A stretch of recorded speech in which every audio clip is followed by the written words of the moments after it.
एक शरीफ नौजवान जिसे कदम कदम पर संसार किया गया। जालिम माशरे की नाइंसाफियों, करप्ट पुलिस और दौलतमंद बदमाशों ने उसे भी एक गुंडा बनने पर मजबूर कर दिया। और जब एक शरीफ इंसान जराइम पेशा बन जाए तो वो सब गुंडों से ज्यादा खतरनाक हो जाता है। एक बदकिस्मत नौजवान जिसे जुर्म की दलदल ने एक आतिशफशां बना दिया। बदले की आग में जलते एक शरीफ नौजवान की कहानी।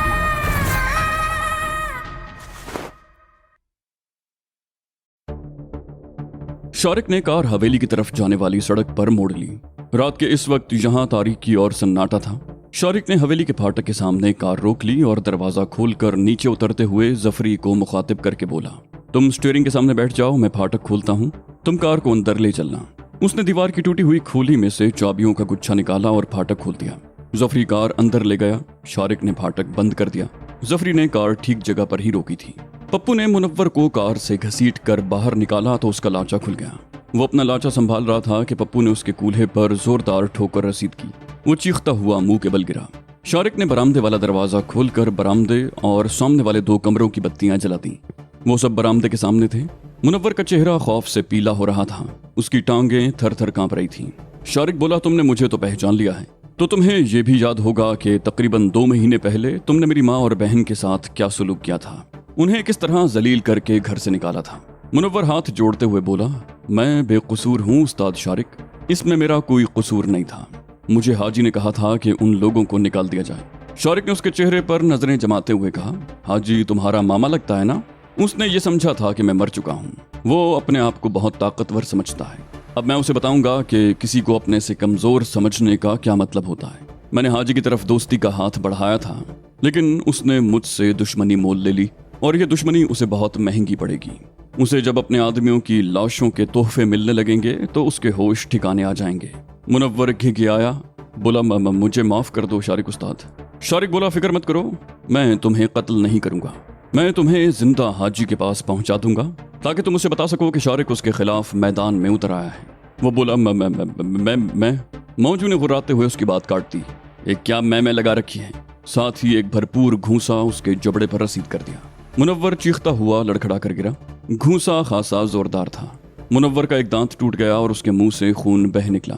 वो उठने की कोशिश कर रहा था कि पप्पू ने एक जोरदार ठोकर रसीद कर दी। मुनव्वर चीखता हुआ एक बार फिर लुढ़क गया। शारिक बोला, यहाँ नहीं, इसे अंदर ले चलो।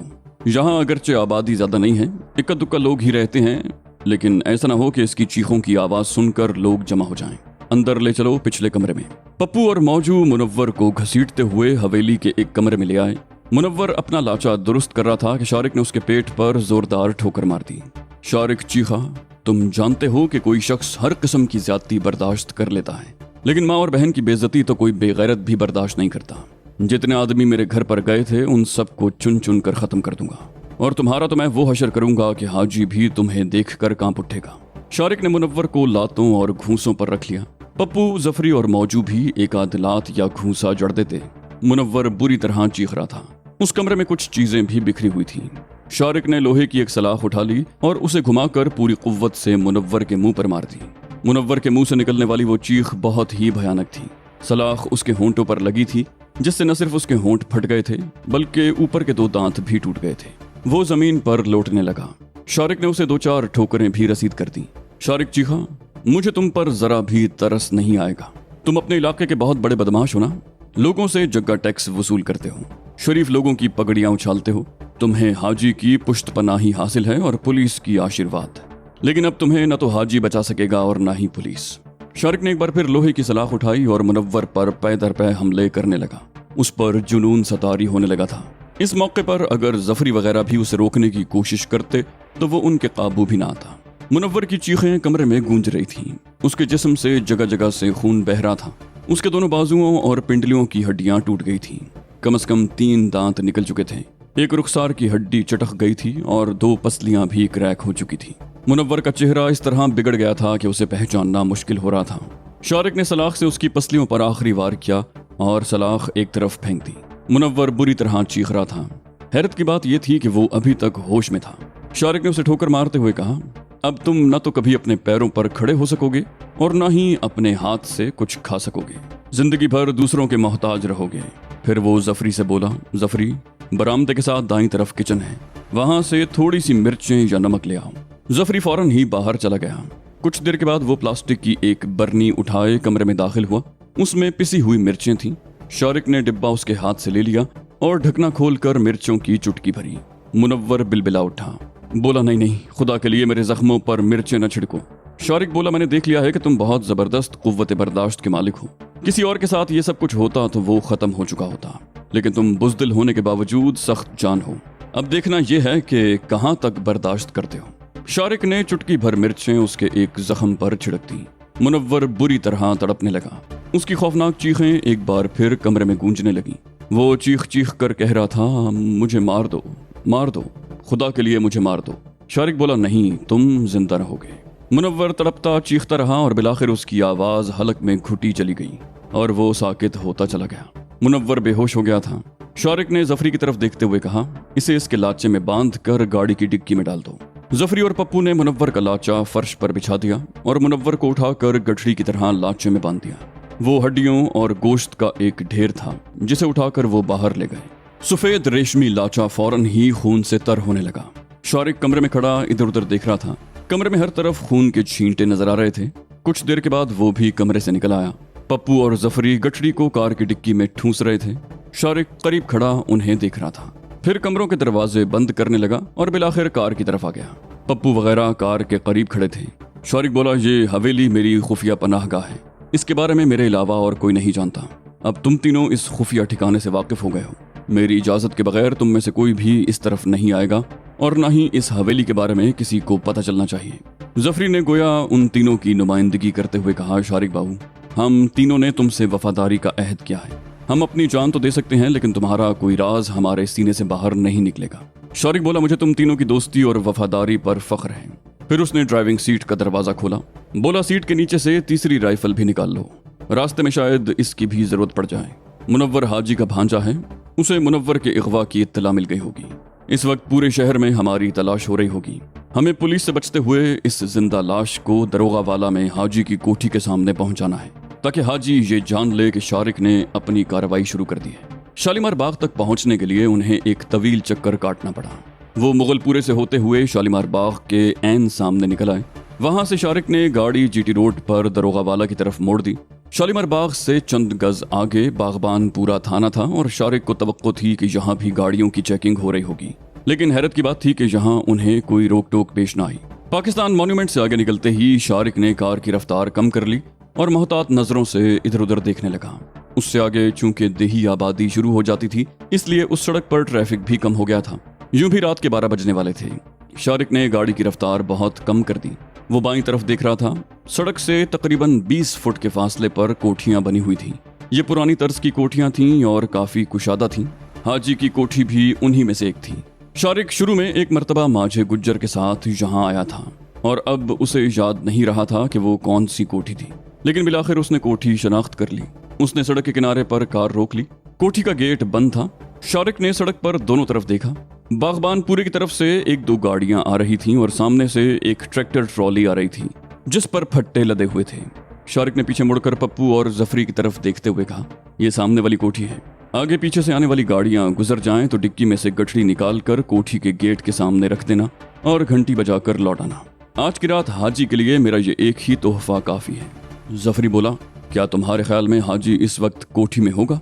शारिक बोला, नहीं, वो इस वक्त अपने सिनेमा के दफ्तर में बैठा होगा या समनाबाद वाली कोठी में होगा, लेकिन वो जहां कहीं भी होगा उसे 5 मिनट के अंदर अंदर इत्तला हो जाएगी।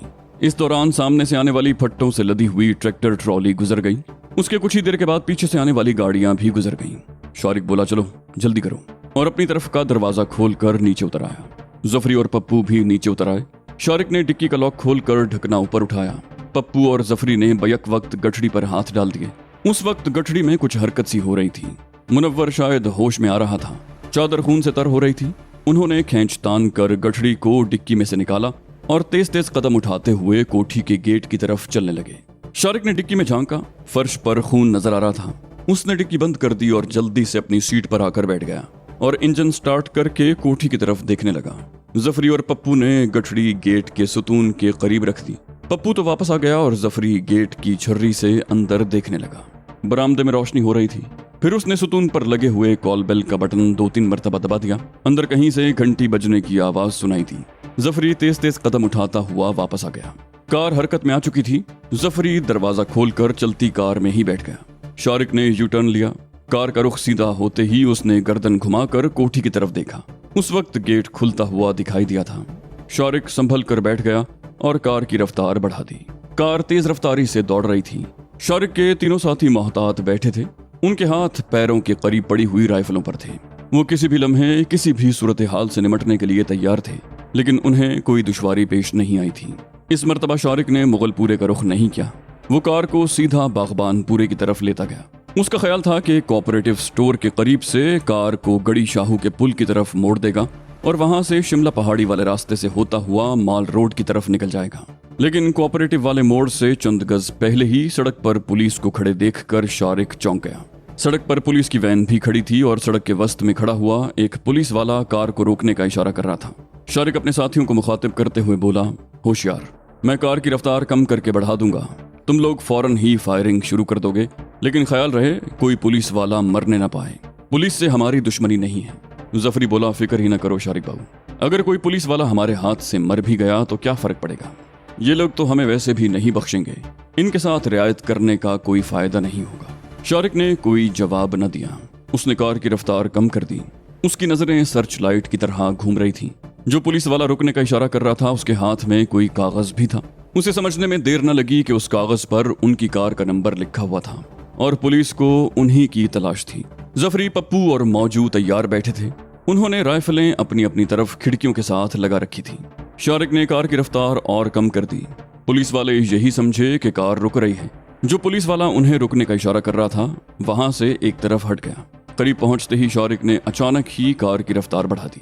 कार एक जोरदार झटके से उछलकर आगे बढ़ी। उसके साथ ही शारिक के तीनों साथियों ने फायरिंग शुरू कर दी। उनकी राइफलों का रुख कदरे ऊपर की तरफ था। गोलियां पुलिस वालों के सरों के ऊपर से गुजर गईं। पुलिस वाले बदहवास से हो गए। वो इधर उधर दौड़े और फिर दूसरे ही लम्हे उन्होंने संभल कर फायरिंग शुरू कर दी। उस वक्त जीटी रोड पर स्टेशन की तरफ से 2-3 तांगे आ रहे थे। फायरिंग की आवाज से आगे वाले तांगे का घोड़ा बिदक गया। शारिक ने बड़ी मुश्किल से अपनी कार को बचाकर निकाला।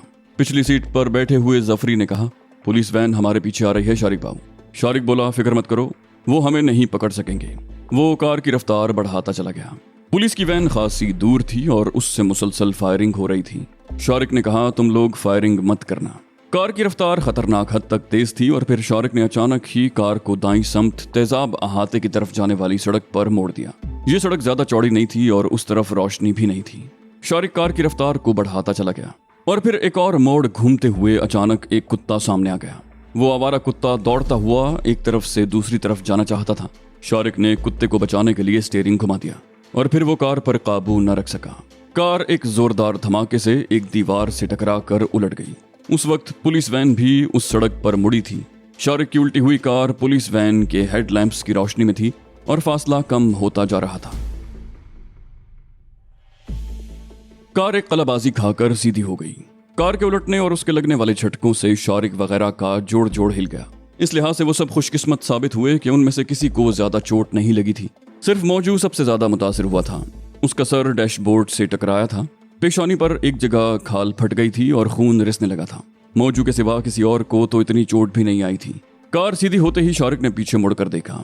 उस वक्त पुलिस वैन गली में घूम रही थी। शारिक अपनी तरफ का दरवाजा खोलने लगा, लेकिन दरवाजा जाम हो गया। कोशिश के बावजूद वो उसे खोलने में कामयाब ना हो सका। शारिक मौजू की सीट की तरफ सरकते हुए बोला, ये दरवाजा जाम हो गया है, अपनी तरफ का दरवाजा खोलो, जल्दी करो। मौजू ने अपनी तरफ के दरवाजे के हैंडल में उंगलियां फंसाकर जोरदार झटका दिया। दरवाजा खुल गया। मौजू ने अपनी राइफल संभालते हुए बाहर छलांग लगा दी। शारिक भी सीट पर सरकता हुआ बाहर को निकलने की कोशिश करने लगा। पिछली सीट पर बैठा हुआ पप्पू अपनी तरफ का दरवाजा खोलने की कोशिश कर रहा था, लेकिन शायद वो दरवाजा भी जाम हो चुका था। जफरी सीटों के दरमियान फंसा हुआ था। उसकी तरफ का दरवाजा भी जाम था। कार के दीवार से टकराने और कलाबाजी खाने से आगे पीछे की विंड स्क्रीन्स टूट गई थी। शीशे सीटों पर बिखर गए थे। शारिक चीखा, दरवाजा नहीं खुल रहा तो छोड़ दो, अगले दरवाजे से निकल आओ, जल्दी। पप्पू आगे वाली सीट के ऊपर से कूद कर अगली सीट पर पहुंच गया और खुले हुए दरवाजे से बाहर आ गया। वो अपनी राइफल भी ले आया था। अब जफरी भी इसी तरीके से बाहर आने की कोशिश कर रहा था कि फजा फायरिंग की आवाज से गूंज उठी। पुलिस वैन ने फायर खोल दिया था। चंद गोलियां कार पर लगी, लेकिन वो महफूज रहे। एक गोली पिछले एक टायर पर लगी। एक जोरदार धमाका हुआ और टायर के परख चोड़ गए। शारिक और पप्पू ने कार की आड़ में पनाह ले ली, जबकि मौजू छलांग लगाकर दीवार की आड़ में चला गया। वो तीनों पुलिस को रोकने के लिए फायरिंग करने लगे। जफरी अभी तक कार ही में फंसा हुआ था और शारिक चीख चीख कर उसे बाहर आने का कह रहा था। बिलाखिर जफरी भी कार से बाहर आ गया और वह भी कार की आड़ में पोजीशन लेकर पुलिस पर फायरिंग करने लगा। पुलिस वैन रुक गई थी और पुलिस वालों ने भी नीचे उतरकर वैन के पीछे पोजीशन ले ली। दोनों तरफ से जबरदस्त फायरिंग हो रही थी। पूरा इलाका फायरिंग की आवाज से गूंज रहा था। शारिक के हाथ में वो खौफनाक पिस्तौल था जिसे उसने अभी तक इस्तेमाल नहीं किया था। वो उसकी गोलियां जाया नहीं करना चाहता था, इसलिए बहुत कम फायरिंग कर रहा था, जबकि उसके साथी अंधाधुंध फायरिंग कर रहे थे। शारिक चीखा, एहतियात से फायरिंग करो और गोलियां जाया मत करो। मौजू ने दीवार की आड़ से उसकी तरफ देखा। बोला, शारिक बाबू, मैं यहाँ से आपको कवर दे रहा हूँ, आप तीनों गलियों में आ जाएं। शारिक बोला, ठीक है, हम तैयार हैं। मौजू ने दीवार की आड़ से पुलिस पर अंधाधुंध फायरिंग शुरू कर दी। फायरिंग इस कदर शदीद थी कि पुलिस वालों को वैन के पीछे दुबकना पड़ा। इस मौके से फायदा उठाते हुए शारिक, पप्पू और जफरी कार की आड़ से निकलकर दौड़ते हुए गली में आ गए। मौजू ने कहा, तुम लोग निकल जाओ, मैं पुलिस को यहीं कुछ देर के लिए रोकने की कोशिश करता हूँ। शारिक चीखा, नहीं, तुम भी हमारे साथ ही यहाँ से निकल चलो। मौजू ने कहा, ठीक है, तो भागो, और वो आखिरी ब्रस्ट मारकर तेजी से मुड़ा। शारिक वगैरह भी उसके साथ ही दौड़े। ये तंग सी पुरपेच गलियां थीं। वो मुख्तलिफ गलियों में दौड़ते रहे। फायरिंग की आवाज दूर रह गई थी। गालिबन पुलिस वाले अभी वहीं थे। वो दौड़ते हुए रुक गए। गली आगे से बंद थी। सामने दरअसल एक टूटा फूटा खंडर नुमा मकान था जो तारीकी में डूबा हुआ था। ये मकान गालिबन अरसा पहले टूट फूट गया था और उसके मकीन कहीं और चले गए थे। वो उस खंडर में घुस गए और टूटी हुई सीढ़ियों पर चढ़ते हुए ऊपर की मंजिल पर पहुंच गए। मकान के ऊपर का हिस्सा भी खंडर बना हुआ था। एक कमरे की छत थी, वो भी शिकस्ता, जबकि बाकी 3 कमरों की छतें ही गायब थीं। मकान के पिछवाड़े भी एक गली थी। जमीन का फासला 22-23 फुट से कम नहीं था। वो उस खंडर नुमा मकान का जायजा ले रहे थे कि बाहर गली में दौड़ते हुए भारी कदमों की आवाज सुनाई थी। शारिक और उसके साथ ही दीवारों की आड़ में हो गए, लेकिन बाहर से गालिबन उनमें से किसी को देख लिया गया था। दूसरे ही लम्हे जबरदस्त फायरिंग शुरू हो गई थी। गोलियां टूटी हुई दीवारों पर लग रही थी। फायरिंग एक लम्हे को रुक गई और एक भारी आवाज गूंजती हुई सुनाई दी। इस मकान को पुलिस ने घेरे में ले लिया है, तुम लोग बचकर नहीं जा सकोगे, बेहतर है कि अपने आप को पुलिस के हवाले कर दो। जवाब में मौजू और पप्पू ने फायरिंग शुरू कर दी। पुलिस की तरफ से भी जबरदस्त फायरिंग होने लगी। मौजू ने शारिक से कहा, शारिक बाबू, तुम लोग पिछली तरफ से कूद कर निकल जाओ, मैं पुलिस को रोकता हूँ। शारिक ने कहा, ठीक है, यहाँ से निकलकर कहीं भी चले जाना, कल रात 9 बजे के बाद हवेली में मुलाकात होगी। उसने पप्पू और जफरी को इशारा किया। वो पिछली दीवार के करीब आ गए। पिछली तरफ तारीकी थी। पप्पू ने झुककर नीचे झांका और फिर दूसरे ही लम्हे उसने छलांग लगा दी। धब की आवाज सुनने के फौरन ही बाद जफरी और फिर शारिक ने भी छलांग लगा दी। ऊपर से जबरदस्त फायरिंग की आवाज सुनाई दे रही थी। मौजू पुलिस को रोके हुए था क्योंकि पुलिस मकान में दाखिल नहीं हो सकी थी। शारिक एक तरफ इशारा करते हुए दौड़ा, उस तरफ, जल्दी। पप्पू और जफरी ने भी उसके साथ ही दौड़ लगा दी।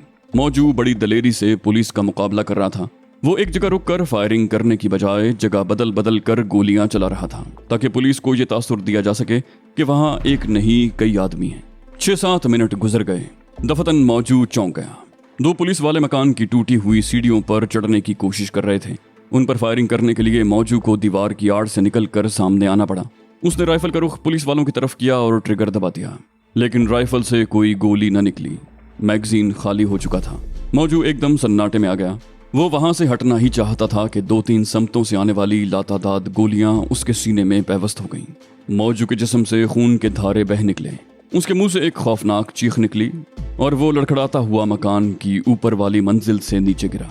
वो नीचे गिरने से पहले ही खत्म हो चुका था।